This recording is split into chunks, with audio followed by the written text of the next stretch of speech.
Baik, kita akan lanjutkan untuk sejarah musik ini dengan melihat pada bagian B, yaitu pasca zaman kuno, di mana eh, berturut-turut kita akan melihat periode ini. Yang pertama adalah zaman eh, medieval atau zaman abad pertengahan. Nah, zaman abad pertengahan ini eh, untuk memudahkan kita memahami, yaitu berakhirnya Kekaisaran Romawi tahun 476 Masehi sampai dengan reformasi gereja. Nah, itu yang disebut dengan zaman abad pertengahan.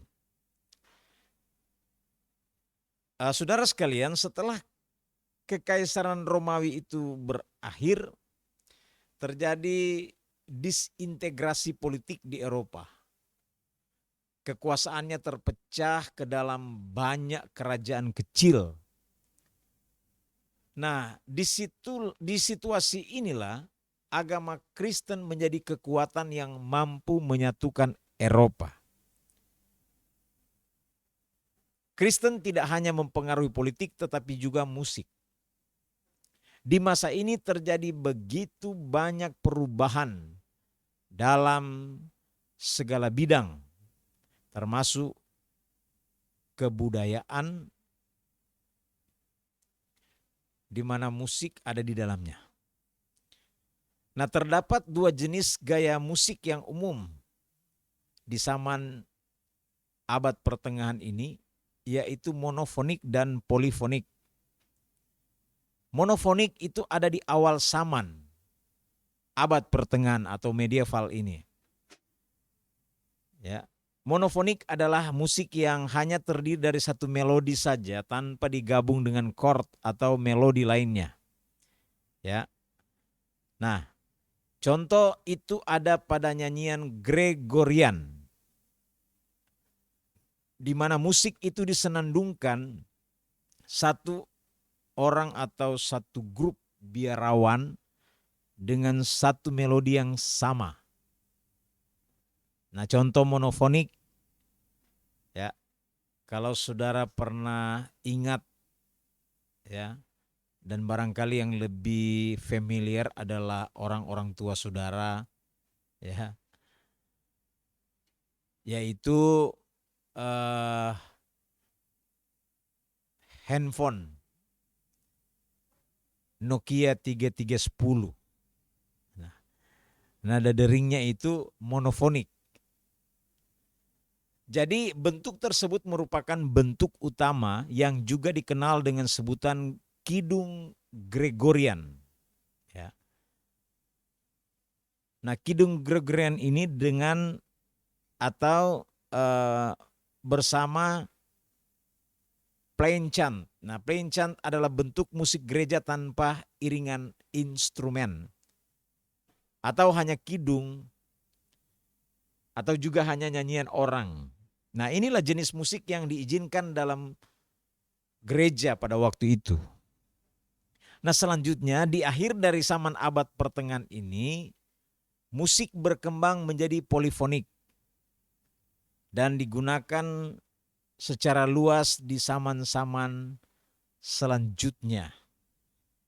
Nanti kita akan belajar tentang zaman itu seperti zaman barok dan rokoko dan zaman renaissance dan seterusnya. Nah, pada akhir zaman abad pertengahan ini terjadi juga perubahan di mana musik tidak lagi dititik beratkan pada kepentingan keagamaan, tapi juga mulai merambah, ya, menyentuh urusan duniawi. Nah, kalau sudah merambah ke urusan duniawi, nah itu dilihat sebagai, atau musik dilihat sebagai sarana hiburan. Kemudian selanjutnya terjadi perbaikan tulisan musik, ya, di zaman ini serta dasar-dasar teori musik yang dikembangkan oleh Guido de Arezzo itu tahun 1050. Kemudian notasi di masa ini berkembang menjadi musikal repertoire. Nah, musikal repertoire ini adalah kumpulan lembaran musik yang dimainkan secara individual. Ensemble dan juga instrumen dan choir. Itu itu turut ya menjadi ciri khas dari musikal repertoire ini. Ya. Jadi baik secara individual dan kemudian juga ensemble, kemudian instrumen dan choir. Nah, notasi musik merupakan kontribusi penting ya pada era ini. Di mana era sebelumnya belum diaplikasikan. Dengan adanya notasi musik, maka karya musik dapat digambarkan dalam media tulis. Sehingga dengan demikian persebarannya menjadi lebih mudah dan musik dapat dinyanyikan atau dimainkan dengan melodi yang sama. Ya. Tapi memang sayang sekali sebagian besar karya musik di masa ini telah rusak. Tetapi The Gregorian Chant merupakan salah satu dari lembaran musik terkenal di zaman tersebut. Paus Gregorius berperan besar dalam perkembangan musik di masa ini. Kemudian nama-nama yang menjadi pelopor musik di zaman ini adalah Guillaume Dufay dari Prancis dan Adam de la Halle dari Jerman. Itu tentang musik di abad pertengahan. Dan kemudian yang kedua, kita datang pada musik di zaman Renaissance. Nah, musik zaman Renaissance ini yaitu sekitar tahun 1400 sampai 1600.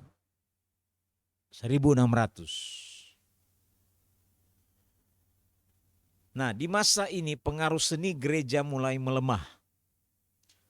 Para komposer membawa banyak perubahan tentang bagaimana cara musik diciptakan dan dirasakan. Contohnya, para musisi bereksperimen dengan cantus firmus. Cantus firmus itu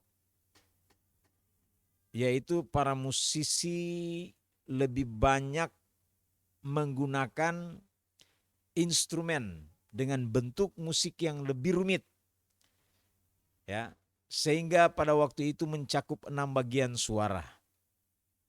Musik juga dipelajari dengan ciri-ciri lain seperti nyanyian percintaan dan keperwiraan. Di masa ini alat-alat musik seperti piano, organ sudah dikenal.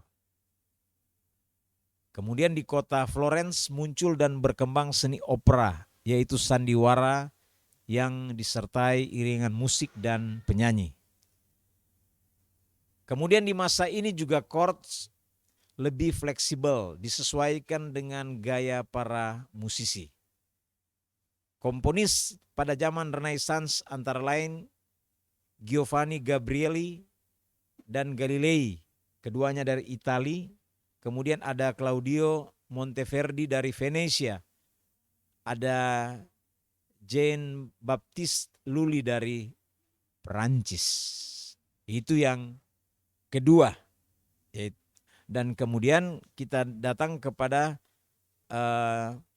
zaman yang atau periode selanjutnya, yang ketiga, yaitu zaman Barok dan Rokoko, abad ke-18. Nah, Barok dan Rokoko itu sebenarnya sama dalam sifatnya, yaitu sama-sama menggunakan apa yang disebut dengan ornamentik atau hiasan musik. Perbedaannya adalah jika pada aliran barok ornamentiknya ada pada improvisasi spontan pemusik, sedangkan rokoko memiliki komposisi dekoratif atau dicatat tapi juga tidak terlalu kompleks. Nah, di masa ini musik menjadi homofonik, di mana melodi didukung oleh harmoni. Sedangkan instrumen yang menonjol di masa ini antara lain violin, harpa, double bass, dan oboe. Komponis-komponis di zaman ini antara lain Johann Sebastian Bach dari Jerman dan George Frederick Handel dari London, Inggris. Yaitu untuk yang saman yang ketiga. Kemudian saman berikut adalah musik klasik sekitar abad ke-18. Ya. Nah, gaya dan bentuk musik pada periode ini atau saman klasik ini ditandai dengan melodi dan bentuk yang lebih sederhana seperti sonata. Ya. Beberapa ciri menonjol di saman ini adalah terjadinya penggunaan dinamika, crescendo dan descrescendo. Yang berikut, terjadinya perubahan tempo dengan akselerando atau makin cepat dan ritardeando makin lembut. Yang berikut, terjadinya pembatasan penggunaan ornamentik. Dan selanjutnya ya, munculnya penggunaan akor 3 nada. Selama masa ini musik tidak lagi menjadi eksklusif atau hanya dinikmati kalangan tertentu, yakni para bangsawan, tetapi masyarakat kelas menengah sudah bisa menikmatinya. Nah, pada masa ini piano menjadi instrumen utama para komposer. Adapun komponis-komponis di masa ini atau di zaman klasik ini antara lain Franz Joseph Haydn dan Wolfgang Amadeus Mozart dari Austria. Ya. Selanjutnya kita datang pada saman berikut, yaitu saman romantik sekitar abad ke-19 dan awal abad ke-20. Nah, musik di masa ini dipakai untuk menceritakan dan mengungkapkan ide. Suguhan melodi begitu dramatis karena para musisi yakin bahwa imajinasi serta emosi yang kuat mengalir dalam karya-karya mereka. Musik romantik sangat mementingkan perasaan yang subjektif. Musik bukan saja dipergunakan untuk mencapai keindahan nada-nada, tapi juga untuk mengungkapkan perasaan. Oleh karena itu dinamika dan tempo banyak dipakai di masa ini. Di periode ini para komposer memperluas penggunaan berbagai instrumen, ya, termasuk instrumen angin. Ada beberapa instrumen yang ditemukan juga diperbaiki di masa ini termasuk seruling dan saksofon. Ya. Nah, saya sudah katakan tadi bahwa di masa ini memang imajinasi serta emosi itu mengalir dalam karya-karya para musisi. Ya. Romantik sangat mementingkan perasaan yang subjektif. Ada sebuah karya besar dari Ludwig van Beethoven. Ya. Sebuah mahakarya di dunia musik. Judulnya adalah Moonlight Sonata. Jadi ada 3 gerakan atau ada 3 movement ya dalam karyanya ini yang terdiri dari first movement, second movement, dan third movement. Di mana ketiga ini mewakili perasaan yang kemudian ditafsirkan dengan berbagai bentuk penafsiran oleh orang lain, seperti apa Beethoven mengungkapkan perasaan emosinya di Moonlight Sonata. Ya. Nah, jadi komponis-komponis pada zaman ini antara lain yang saya sudah sebutkan tadi, Ludwig van Beethoven, kemudian ada Robert Alexander Schumann, ada Wilhelm Richard Wagner, dan Johannes Brahms. Keempatnya dari Jerman, dan kemudian ada Franz Peter Schubert dari Wina, Austria, ada Francois Frederick Chopin dari Polandia. Itu untuk klasik. Dan kemudian musik zaman modern, ini yang terakhir untuk bidang ini, yaitu pada abad ke-20 sampai sekarang. Nah, pada zaman modern ini musik mengalami inovasi yang sangat terkait dengan kemajuan teknologi. Para musisi tidak lagi terikat dengan peraturan atau hukum-hukum seperti pada periode-periode sebelumnya. Mereka lebih suka bereksperimen dengan menggunakan teknologi pada karya-karyanya. Adapun gaya musik yang muncul di zaman modern ini antara lain impresionisme, 12 tune system, neoklasik, jazz, konser musik, chance musik, musik elektronik, romantisme baru, minimalis, dan lain sebagainya. Penemuan di bidang teknik seperti film, radio, televisi, dan sebagainya berdampak pada musik di era ini dengan munculnya kebebasan berekspresi. Demikianlah untuk pertemuan kali ini, dan nanti akan kita lanjutkan di kemudian hari. Tuhan memberkati.